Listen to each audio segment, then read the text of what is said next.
Thanks for tuning in, everybody. We do appreciate it. We appreciate your time. We appreciate your attention. We've got one of the best here this morning, Diana Jacob. Now, Diana has basically done everything, knows everybody. She's a USPAP instructor. She's licensed and she's certified in several states. She's written numerous books. She's a personal friend. She got me involved as a USPAP instructor. And Diana and I have spent some time speaking about what should an appraiser expect in that off chance that the letter from the state arrives. And that is something we need to talk about because a lot of appraisers don't have a clue what to do. And as a result, what they do ends up being, well, let's not sugarcoat it, ends up being wrong. So, Diana, first of all, welcome. We're glad you're here. Thank you very much.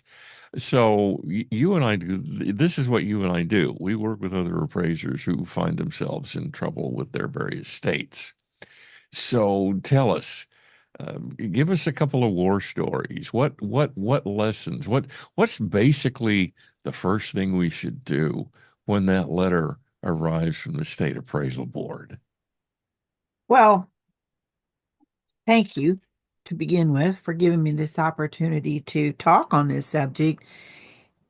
The first thing that you have to do is be okay with the fact that your blood pressure might go up and you get nervous and you have some anxiety. Everybody does. Um, it's like getting a letter from the IRS. You go, gulp. Now what? Now what am I going to do? Um, but you cannot ignore it. Well, you could. I think a lot of people choose to ignore it.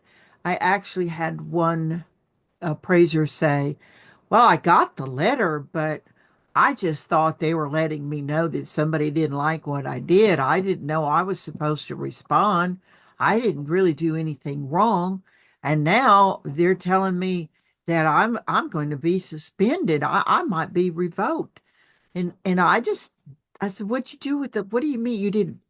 I've never heard of a letter implying that they were just saying, hi, we just wanted to let you know somebody didn't like what you did. You always have to respond to the state, and it says so in the ethics rule.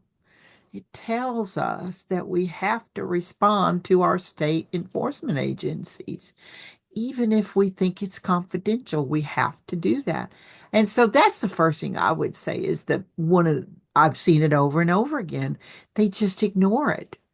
And then they don't understand why it happened. Oh, they'll come up with all kinds of reasons like, oh, well, we were out of town, I didn't pay attention or whatever. But you can't just ignore it. You have to address it. It's not pleasant sometimes, but it's more unpleasant if you don't respond than it is if you say, oh, okay, let me take a look and let me see what I can do to help you understand what I did.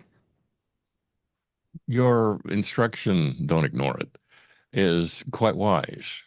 In fact, the letter itself will say you have X number of days to respond. Yes. And you can always ask for an extension, and they'll typically give it to you. But as you say, the point is okay, you have to respond. Now, let's talk about a little bit more practical end of it. You get this letter, it says respond.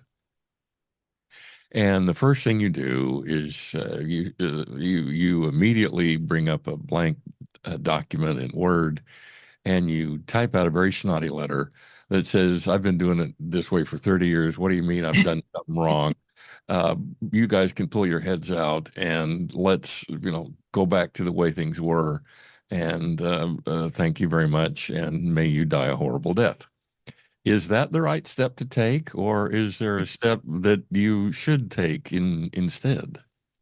I am amused and and unfortunately well received of what you just said because sometimes that I had one that just said I just wrote him back and said I think you owe me an apology before I respond because I did nothing wrong.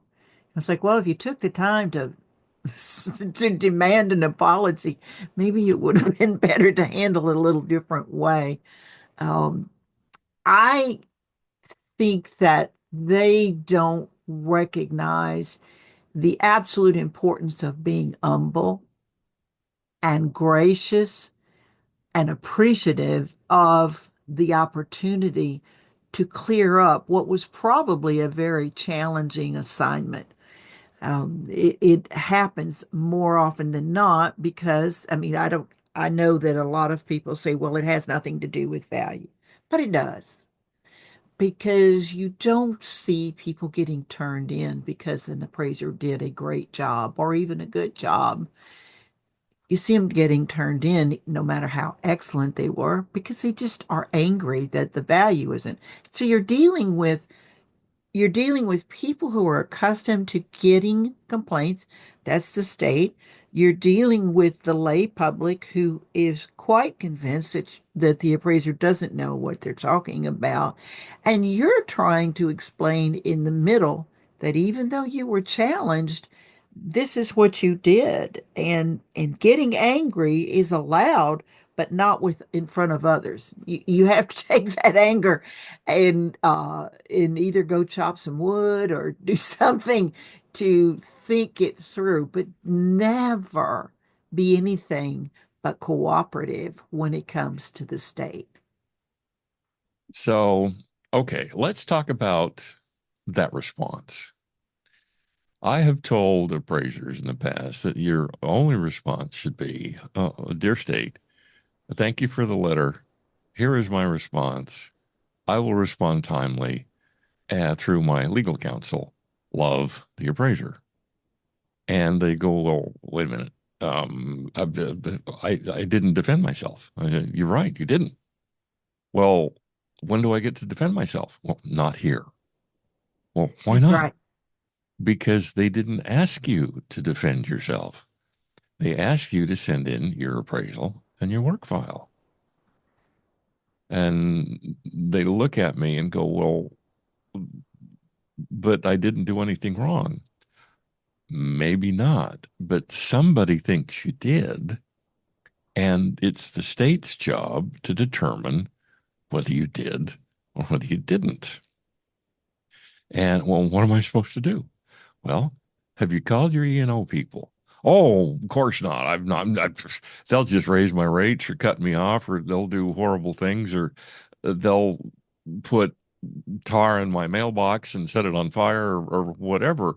And I say, no, you need to tell your E&O people right now. Well, what if they raise my rates? I said, do you have a contract with them? Yeah. Then they can't raise your rates. You have a contract with them. So, from a standpoint of the gentle response, the humble response, as you put it, and getting in contact with your E&O people, does that make sense? I actually have it's absolutely it does. Well, I let people tell me why they're not wrong. I let them do that. And then my two questions are, number one, did you call your E&O? Because it's important that you do so immediately. And they were like, do you understand what's going to happen? Just like you said, they're afraid that their rates are going to go up and they're concerned about, the perception of them being wrong when they don't believe they're wrong. And I was like, well, my experience with insurance is that it's there for a reason, and you now have a reason to use it.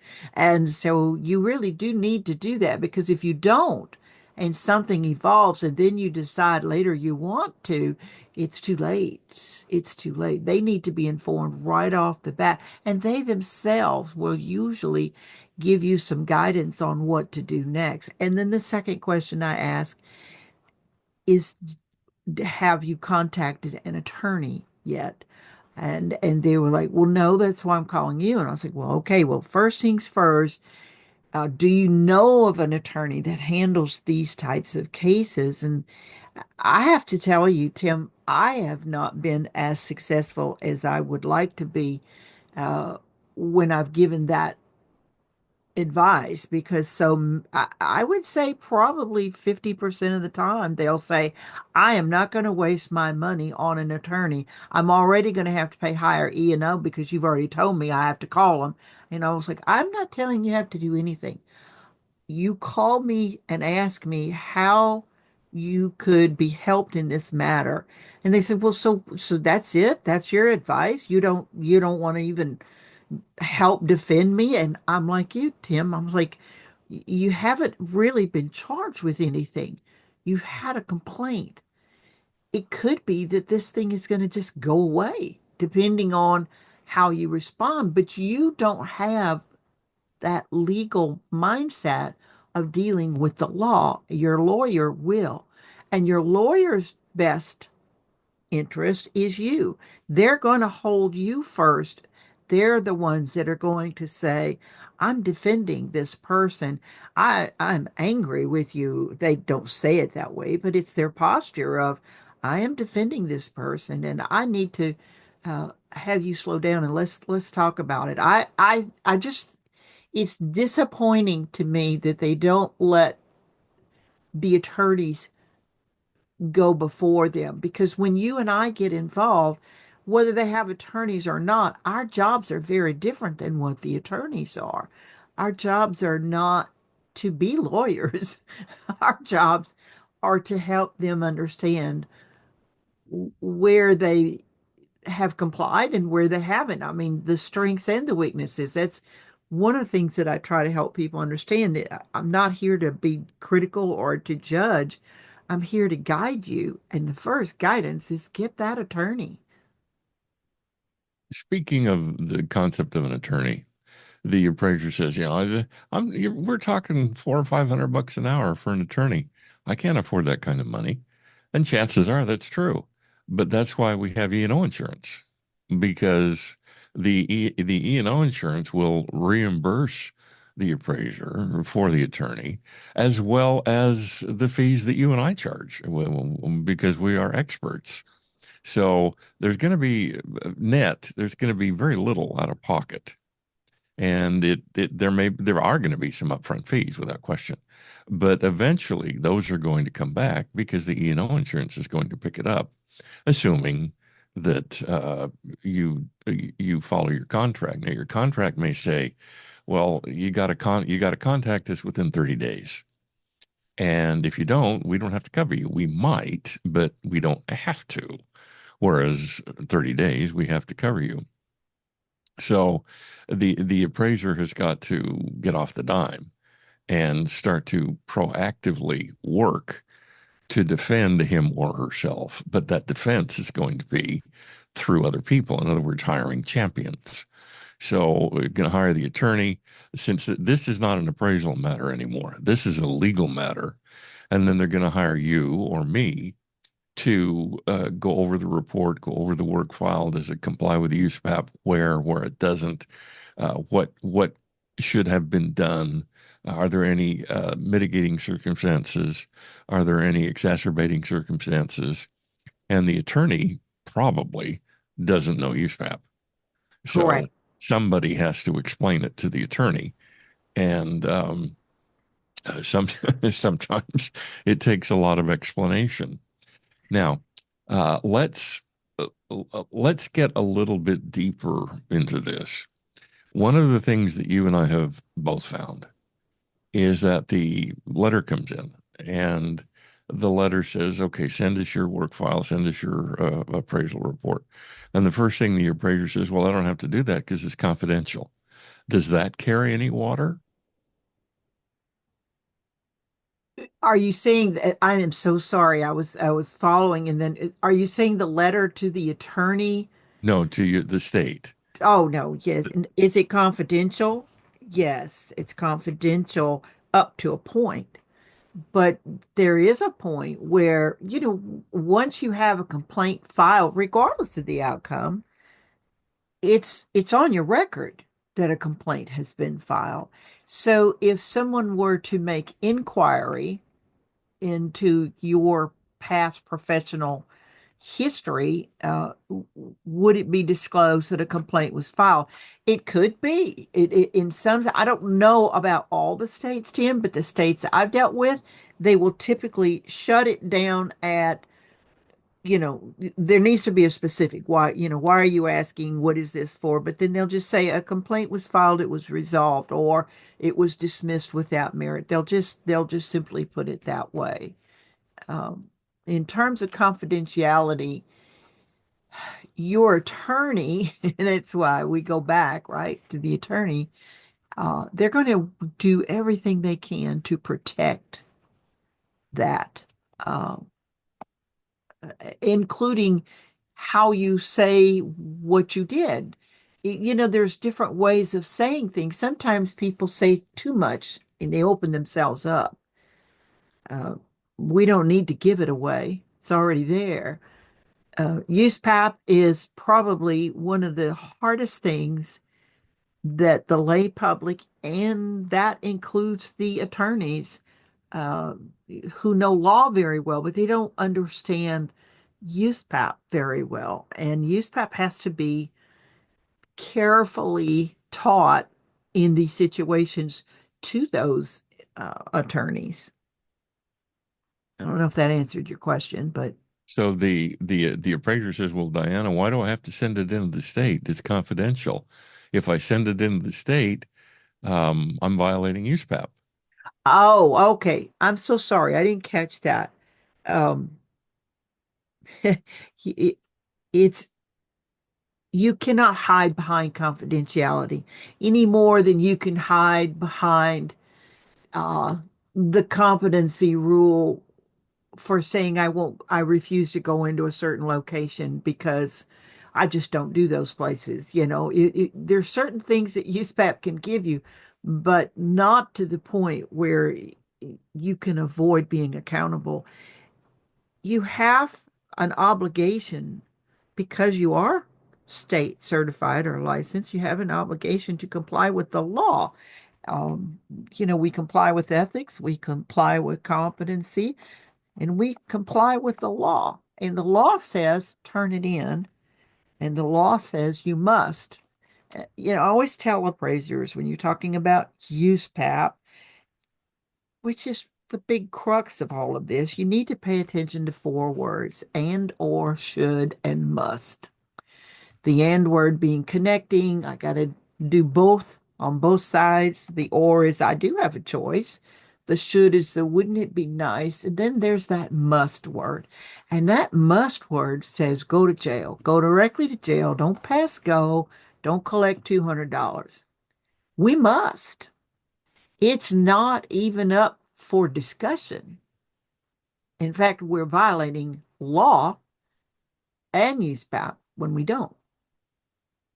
So the confidentiality, when the state says you will turn in your work file and or a copy of it, and you will turn in a copy of the appraisal report, well, we're still governed by confidentiality in the sense that I can't call you up and say, Diana, send me a copy of your report. I just want to take a look at it. But when the state says, Diana, send me your report, I want to take a look at it, you can fight it, but basically all you're going to do is make another attorney rich. Yes.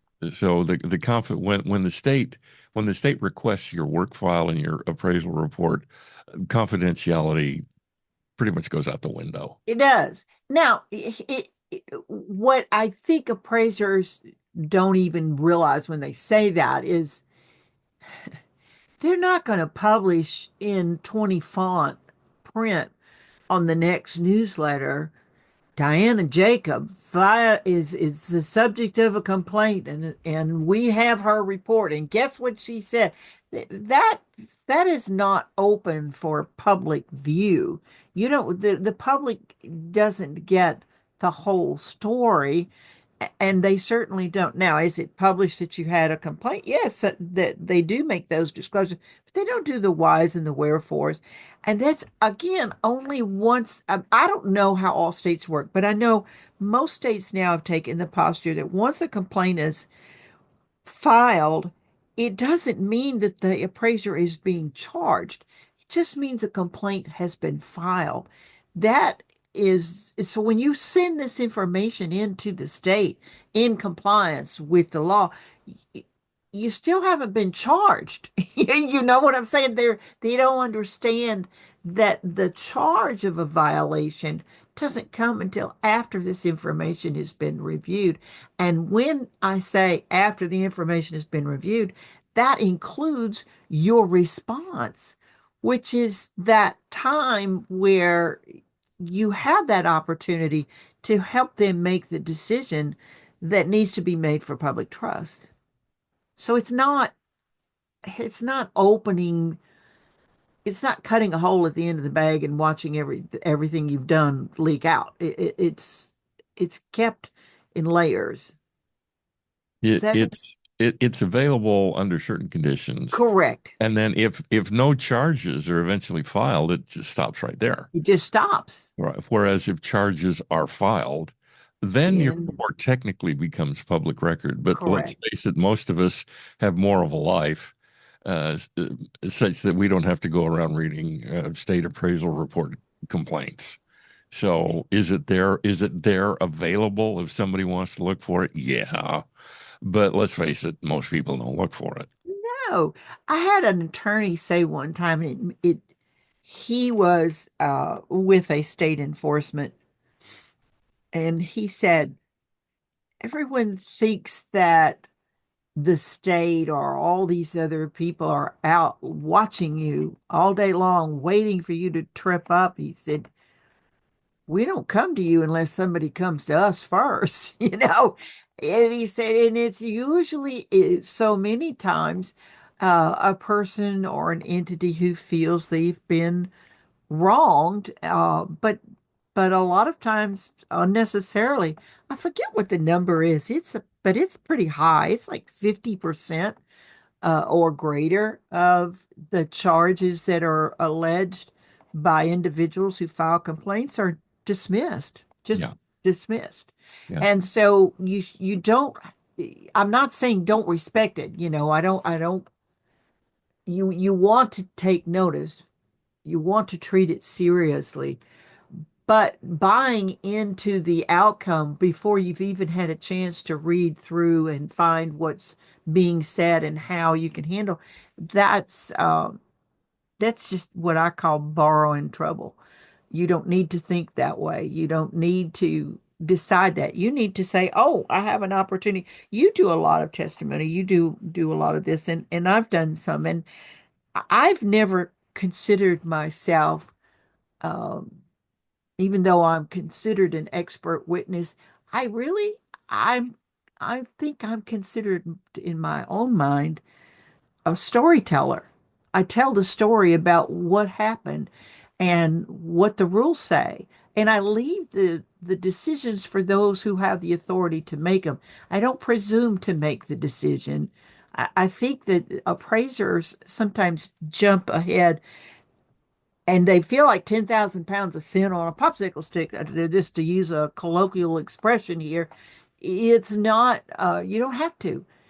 Let's just stop where we are, take a look at what happened, and explain what we did. And then, that's the rest of the decision making is going to be based on how they read what you have offered. Again, I think I think you have to stand up. There's a way of arguing persuasively. That's what attorneys do. They argue persuasively. I think there's a way to say it with a firm confidence about why you did what you did, and but not be angry in the telling. Does you following what I'm saying on the Yeah. The attorney is not emotionally involved right? and therefore can concentrate on the facts Yes, and the evidence. Whereas, for example, the appraiser says, well, the realtor made it hard for me to get to the appraisal or to get to the house. And when I finally got there, I didn't have much time. And quite frankly, the state doesn't care. that's right. The state, because when you sign the appraisal, excuse me, when you sign the certification, you're saying I followed USPAP. And it doesn't say I followed USPAP, but I had to ignore the part about due diligence because the realtor was a pain in the butt. No, we don't get to do that. No, we don't. Let's let's talk about the response. Okay. Now, uh, I've read too many appraisal reports that say, quote, the adjustments are as shown, unquote. And that's it. That's it for explaining the adjustments. So the letter comes in from the state, and the letter says, please, from the data, and it we usually will say, please, from the data in your work file, please explain to us how you arrived at the GLA adjustment. And the appraiser looks up at, reads that question to me, looks up at me and says, I don't know. That's what I always do. But yet the state is assuming that the appraiser has a logical, reasonable, defensible, uh, excuse is the wrong word, a logical, reasonable, a defensible explanation for that adjustment. And when the appraiser doesn't, it's just, well, that's the way I always do it. When the appraiser doesn't, the state goes, hmm. And then the appraiser says, well, wait a minute, for 450 bucks, I can't go to that kind of depth. This is not in the budget. I mean, doesn't the state's got to understand I have to make a living. And the problem is, no, the state doesn't have to understand that you have to make a living. All the state understands is you said you followed USPAP and you didn't. So what the appraiser made a $65 a square foot GLA adjustment and it just happened to work. But yet Right. the appraiser has no support for it, has no rationale for it, has not said, well, and I also looked at 70 and I also looked at 60 and they didn't work, but 65 worked. Yeah. So what is this? What is the appraiser supposed to do at that point? I mean, just fold the tent and say, okay, put the cuffs on me and walk me away gently. What's the appraiser supposed to do?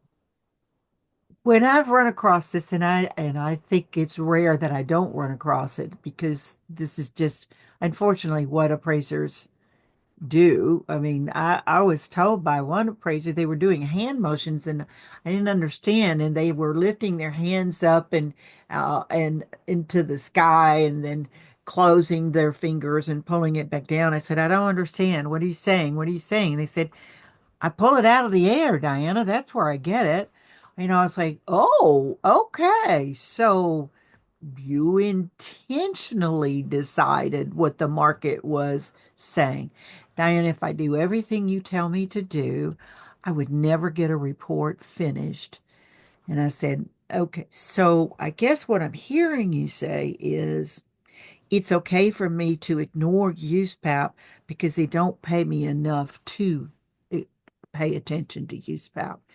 And they will get frustrated. And I will say, you had a choice when you entered this profession as to whether you wanted to comply or not comply and play as long as you could play. Or you had a choice to say, I want to comply with USPAP and it's going to take more time. And no, you didn't bid well, and now you're frustrated and angry, but that still doesn't give you the right to make it up, to pretend, to decide. So many times I hear that I'm experienced, I've been in this market forever. I saw one last week, and the appraiser had made an $11,000 adjustment for land across the board. There was one sale that comparable that had that adjustment, but there was no cost approach developed and there was no land value stated in the report, nor was any land value discussed on any of the comparable transactions. And I said, how did you come up with the 11,000? And the appraiser said, because this is what my experience, Diana, goes a long way. And I said, well, then let's take it a little bit further and go here. Where did you come up with that? And finally, the appraiser said, okay, so I made it up, but it worked. It was just what you said. It worked. It made the appraisal work. And I said, well, not really, because I just could do a little bit of research in the internet and doing allocation percentages and here's what I found. What do you think about that? And they said, well, I would never go that far. Why? Well, Diana, we're just not paid to do that. No, you're paid to comply with USPAP. That's what you're paid for, to give a reliable appraisal report with a credible opinion developed. How can anybody rely on something that you just pretended was okay? Why is that all right with you? And finally, they will come to terms with the fact that, okay, yes, I admit it. That's what I did. So now what? I said, the best thing I can say to you is this is your chance. This is your one great opportunity to prove that your experience is worth something. Go find a way to prove that $11,000 and then come back to me and let's talk about what you found. It's a learning curve, but it's also a good way for appraisers to test that water, Tim, to see did that. Now, that's not going to change the fact that they made it up, but they can come after the fact and say, you're right, I have nothing in my work file. And quite frankly, I did not take the time to analyze on this effective date what that market was saying. But after the fact, this is what I've pulled, this is what I've analyzed, and it supports what I say. It doesn't change the fact that I was remiss in doing what I should have done, but I want you to understand. Or it may be, you're right, I was wrong. That's how I encourage people to do it because I think if you're going to put your experience on the line like that, then you should not feel fearful about journeying in to do the analysis and prove that your experience was instinctively correct. So the experience just worked. But Yeah, it just doesn't. It doesn't. yeah, but that's not the issue because USPEP doesn't say, oh, and it's okay to use your experience. Basically, it says if you're gonna make an adjustment, you'd better support it. You know what Now it doesn't experience does? And how this it is just what says support it. I'm so sorry I interrupted you. I thought you were Go done. ahead, please. I think what appraisers miss, and I wish, and I hope they gain one day, is that experience does matter. And that's what competency rule says. But it doesn't say experience matters to the extent that you don't have to do the analysis. It says, I'm experienced enough to tackle this assignment. I know how to handle solving this problem. But even if you know how to solve the problem and you don't solve the problem, then you just pretended. And that's where the break is. That's where they they have this they're weary, they're tired, they're frustrated. They want to get through with everything. And so it's tempting to just make it up. But when you have to prove it, then you realize the consequences. Your experience goes a long way in judging whether you're competent to perform the appraisal. It absolutely stops there. It never extends to forgiveness of failing to do what you were told an appraiser does, what USPAP says you did, or you said that you did. Let's talk about the concept of an audit. Now, the complaint comes in, the state sends you a list of questions to answer. You send your answers back. And let's say a lot of the questions had to do with adjustments. But the state comes back and says, okay, we're going to charge you with violation of USPAP. and state law. They always charge you with violation of state law. But we're going to charge you with violation of USPAP because your selection of comparables wasn't very good. And you go, wait a minute, hold on. All the questions you asked me were about adjustments. And now you're jumping up and down on my case over my choice of comparables. That's not fair because that's not where your questions were centered. And the state comes back and says, hey, we can ask any question we want to, anytime we want to, of anybody we want to. Yeah. And we found that your comp selection was not particularly good. So my question is, do appraisers fully appreciate the fact that at this point, when the state is this involved, anything in their report can be subject to examination, not merely and not merely limited to examination of the questions that were in the state's original interrogatory. Yes, I think of the old fairs that people used to go to where the guy had three cups on the counter and a bean was in one of them, and he moves them around sleight of hands, and then he says which one had the bean in it. And so you're so focused on where the bean is that you miss sometimes the point of what was happening. I feel like that about complaints sometimes. The appraiser spends so much time trying to say, no, I only got charged with this. In fact, I've had appraisers tell me, because when I bring up the issues that I find, they'll say, well, that wasn't in the complaint. Do we really have to talk about that? And I was like, no, we don't have to talk about it. And yes, you are expected to respond, but when the state gets your response, they're going to look at your work file and they're going to look at this, but they're also going to go back and say, let's start out day one. Use PAP, standard rule development 1-1. Were they competent? How about standard two, standard rule 1-2? Did they define the problem well? And you're like, well, wait a minute. That's not in the complaint. It's not in the complaint. It's in the audit because the state has an obligation to take that complaint and, on behalf of the public trust, really search to see if this appraiser fully understands USPAP.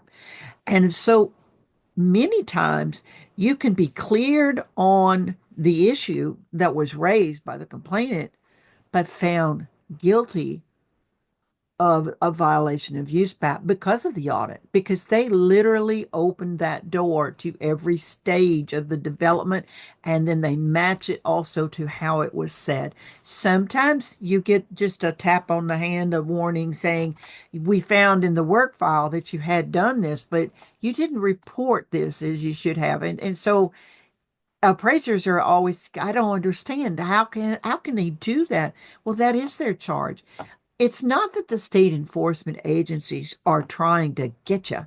It's not that at all. They have an obligation to help the public trust in the profession that we practice every day.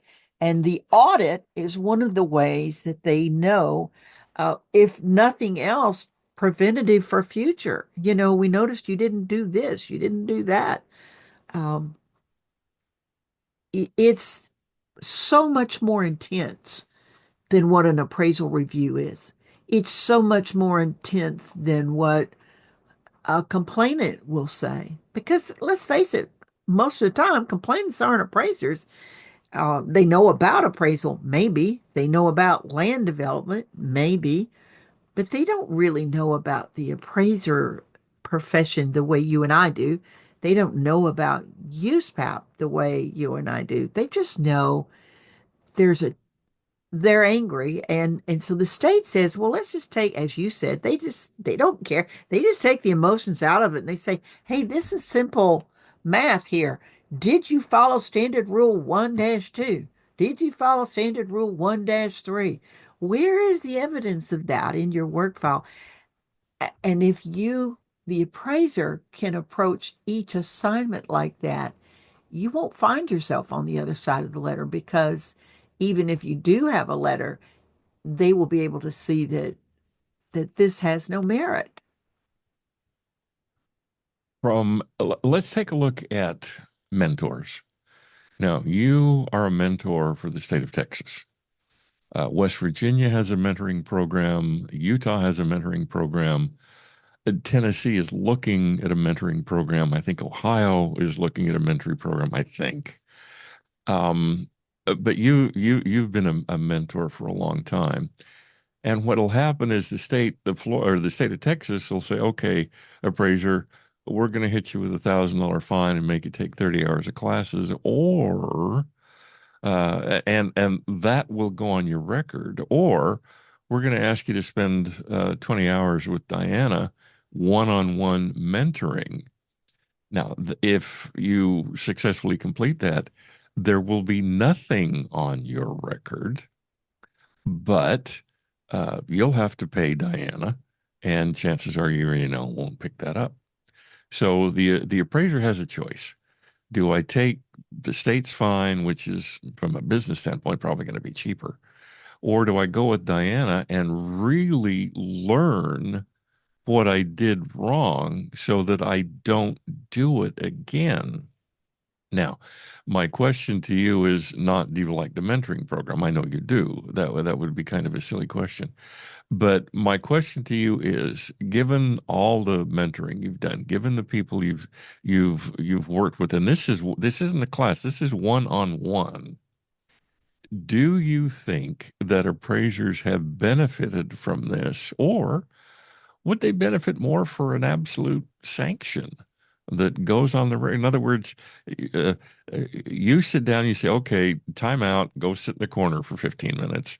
Or the state says, nope, you're going to get a full-blown spanking. Okay. Uh, which one do you think is better for appraisers and why?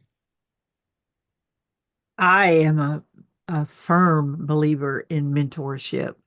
Um, and yes, I've done it a long time. And I have more experience mentoring I have had experience mentoring in West Virginia, but most of my mentoring has been in the state of Texas. Here's what except for one person, everyone I've ever had the opportunity to mentor have always said, and nobody teaches them to say it. They willingly say it openly. I really had wished I never had this experience of having a complaint, but the mentorship, I've learned so much. I didn't know these things. I don't know why I wasn't taught these things, but I'm glad I know them now. And I think a lot of people don't understand how much effort you put in or I put in to mentorship because for every hour that you give on mentoring, at least on my part, there's nothing to spend another 2 hours on top of that hour just trying to help understand the lessons that they didn't get when they should have gotten them in their pre-certification. They they are amazed. When you show them formulas, when you show them spreadsheets, when you say, well, let's talk about methodologies and let's talk about units of comparison. How did you put that together? Or let's talk about highest and best use. You know, highest and best use is just probably the biggest soft point of vulnerability appraisers have because they don't do it and they think it in their heads and they don't actually reason it through. Even in the simplest of forms, there should be such confidence in your conclusions of your assignments, and that's what mentorship does.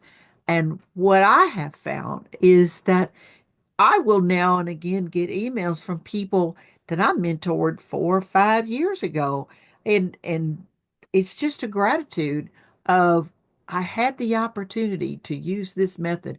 I was in this situation and I did this. And I just want to thank you, Diana, because I learned so much. I learned more in that time than I ever learned in all my pre-licensing. When you hear that, Tim, you know the public's trust is is what you've served because the public is safe to have this person. And I know that sounds odd to say it that way because what do you mean the public's safe? Why does the public need to worry about me?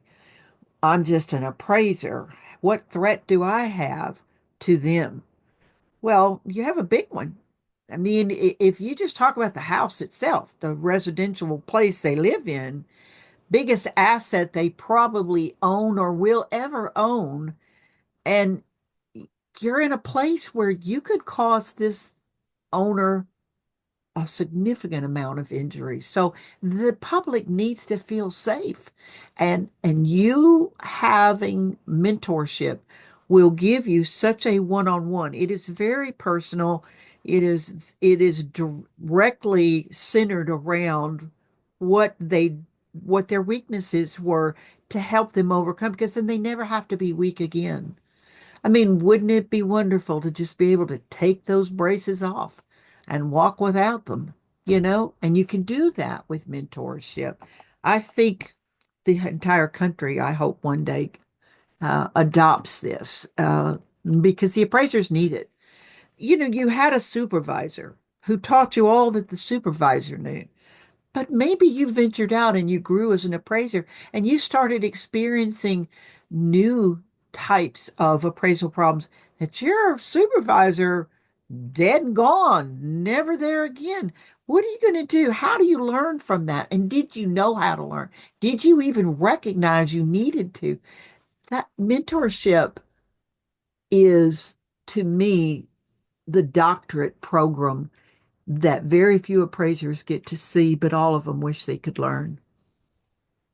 Speaking of mentoring, uh, would it be possible for someone to pick up the phone and call you without having gotten in trouble with the state of Texas and say, Diana, would you help me? I'll be happy to recompense you, but there's so many things I don't understand. You mentioned highest and best use. There's so many things I don't understand, and I want to. Would you take on an assignment like that? Actually, yes, and you do it too, and we share that privilege, and I call it a privilege because I think it's a real privilege when we have that opportunity to help an appraiser do that. I was explaining to someone just last week actually, uh, there's three types of mentorship. There is the mentor that is the result of a state complaint. But then there is also the practicum mentor that you and I both have had the privilege of serving in, do still serve, which is under Melissa Bond's practicum program that we have participated in. And so then you have the third one, which is the personal, which is exactly what you talked about. The person who says, I'm not in trouble, but I don't want to be. And I wish I knew more about developing effective age. I wish I knew more about making an adjustment for the differences in land value. I wish I knew and understood better how to determine what cost new is appropriate and how to judge the quality. And so these very specific things can be focused on. You're not going to get per se continuing education credit for doing that. So it's an investment. You're having to invest in yourself. Uh, but when you do, then you have a chance to deal with people like yourself, Tim, and me, where we can sit down with you and say, let's start at the beginning, because Mary Poppins said that's always a very good place to begin. I think that was Maria von Trapp, but whatever. Uh, Well, it was in the Mary Poppins show, but you're right. I'm Absolutely right. I couldn't resist. I apologize to him. No, I'm tickled that you did. I knew that's one of the things I love about you so much. You challenge me, and I think I challenge you, and we get Mhm. to we get to have these wonderful uh, banters of sharing knowledge that just makes me better when I'm in your company and in your presence. So thank you for doing that. And thank you. Now, when someone wants to get a hold of you, what is your email address? It's up on the screen. What is your email address? It's Diana T. Jacob at yahoo.com. Diana T. Diana, Jacob, all one. Diana T, the letter T, Jacob, no S, at yahoo.com. Okay, thank you. And we appreciate that, Diana. Thank you for your wisdom. Thank you for your time and your patience. And if any of you ever get the opportunity to have Diana's crawfish mac and cheese, please take it. You'll be glad you did. And Diana, thank you for so many years of friendship and so many years of mentorship and so many years of challenging. I appreciate it personally very much. And before we sign off, anything else? Any other words of wisdom? No, just embrace the day because every day is a gift and you're not here to sit. You're here to enjoy that gift. So enjoy it, no matter where you're at or how you feel. Thank you, Diana. Appreciate it. And thank you, everybody, for sitting down to watch this. Again, get a hold of Diana at dianatjacob at yahoo.com. And we appreciate it, and we'll see you next time. Thank you, everybody. Bye now.